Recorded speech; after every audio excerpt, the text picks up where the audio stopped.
Hi everyone, I'm JK from the Ministry of Otaku, and I hope you're doing okay in this dystopian and catastrophic time. I'm here to talk about an anime that will be so controversial it'll tear Twitter apart. Not only tear Twitter apart, but implode and never recover.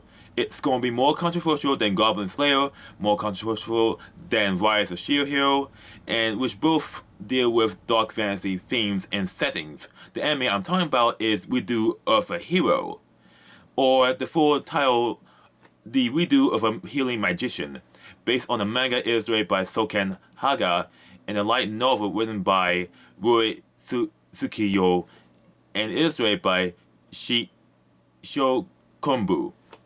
The original story is this. Carrot, our protagonist, a performer, has healing magic, but it's the type of healing magic that actually harms you while healing. When you heal someone, you actually absorb the pain from someone, making the person who using the healing magic feels that pain while healing the person that is the target. Now, a party finds out about this and recruits him to his party, and he promptly gets exploited physically, mentally, sexually, while being drugged and being exploited. He was subject to so much abuse and drugging that he developed resistance to the drugs. And also he turned into a misanthropic man turned vindictive and filled with rage and hatred by the years of torture by this party. Later in the story, he was able to attain what is called the Philosopher's Stone. Not related to the Philosopher's Stone in Harry Potter. Read another book! And using this power, he was able to turn back time by using his healing power on the earth to revert time to 4 years before he was enslaved by the party that he was drafted into. And that is where his campaign of revenge begins. The anime has been described as a revenge fantasy, where its main components, according to the author, is eros or erotica and violence. Basically, the anime is like the film Joker, and how a man can be driven mad and insane by society. In this case, a society where the power structure is so corrupt and tyrannical, and the heroes he was recruited in was actually a strike force for their evil leader. I will give you the summary of the story, but I will stop briefly at the spoilers. In a world where there are your standard heroes, which we'll call RPG party members, the hero of magic, a mage, the hero of guns, a gunner, etc., they're all stupidly powerful. The hero of healing was some farm kid they found in the boonies and dragged into their party. The problem being that his healing magic is empathy based, so when he heals someone, he feels every bit of pain of them having taken the damage in the first place. So he chickens out. So they drug him and torture him until he breaks down. They get him addicted to some sort of horrific narcotic and then drag him around from place to place, torturing him for fun and forcing him to heal for more of the drug. Worse, it turns out to be having sex with a hero can power up a normal person. So they start pinning him out to their normal soldiers, basically letting him get raped constantly so their goons can get stronger. This in addition to several of the heroes being sadistic sex criminals who are sexually assaulting him.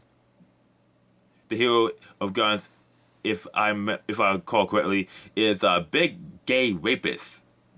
And that should be fun to see the reaction to that. In the end, he gains resistance to the drug and overcomes the addiction, regaining his mind.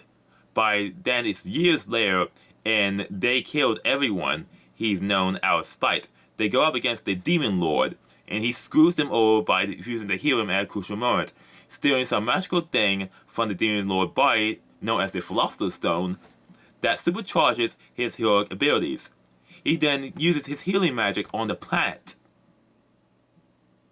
Yes, the planet. You see, his healing magic is effectively reversing time, so if you use it against the planet, so he wakes up in his sleepy fortress a few hours after he gains his healing powers, and realizes that he only has a few days until the hero comes to recruit him. But now he knows a shitload more, so he proceeds to prepare, doing something to his own they didn't do ritually to gain additional power. Eating poisonous mushrooms to start getting assistance to the drug, etc. His big plan would to deal with the heroes, killing the male ones, using his magic to torture and brainwash the female ones, or kill them if he has to. I'm gonna stop there because it gives you because it spoils the remaining plot. Basically, it's a revenge fantasy. It's literally a revenge fantasy. Basically, the farm boy gets drafted and realizes his hero magic will hurt him, but he gets enslaved, tortured, drugged by these heroes. Eventually, ends up as a male prostitute, forced to help these heroes until he found out that the Demon Lord has a Philosopher's Stone and uses that Philosopher's Stone to basically travel back in time and he takes a few days before he gets drafted, preparing for his revenge plot. That's the gist of the story. A revenge fantasy, in the vein that Goblin Slayer was a revenge story of a man whose life was destroyed by goblins and dedicates his life to exterminating goblins. And Rise of the Shield Hero is about a man taking back his life after being falsely accused of sexual assault.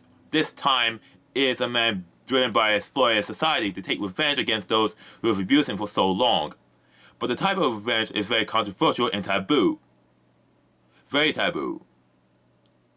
And the ironic thing is that all this is written by a woman. Yes, Rui Tsukio is actually a woman. Rui Tsukio. She's actually written the light novel, the original story. And this is something that people that will be angry about this anime existing, that will ignore. Like they ignore the fact that Rise of the Shield Hero was written by Aneko Yusunagi, because it'll break certain narratives. The real question you should be asking is, who will dub or sub this anime in North America? Foundation or Sentai? My guess would be on Sentai because Foundation, owned by Sony, has standards that they suddenly cared about when interspecies reviews was available. And since Crunchyroll is now merged with Foundation, good chance they will not pick it up at all. Probably media blasters if they're not subject to a more cancel culture campaign. But it's worth knowing there's going to be 3 different versions of the anime. A broadcast version, a redo version that will be streamed exclusively, and a complete recovery version that will be uncensored on satellite television. But it will not matter for people who don't want this anime to be broadcast or assist at all. Instead of not watching the anime if they so object to it, they will watch it out of rage, to rage out, or they will use it to virtue signal, just like they virtue signaled when Rise of the Shield Hero was broadcast. Especially the anime journalists at Anime News Network, which is planning to hate on the anime instead of actually reviewing it properly.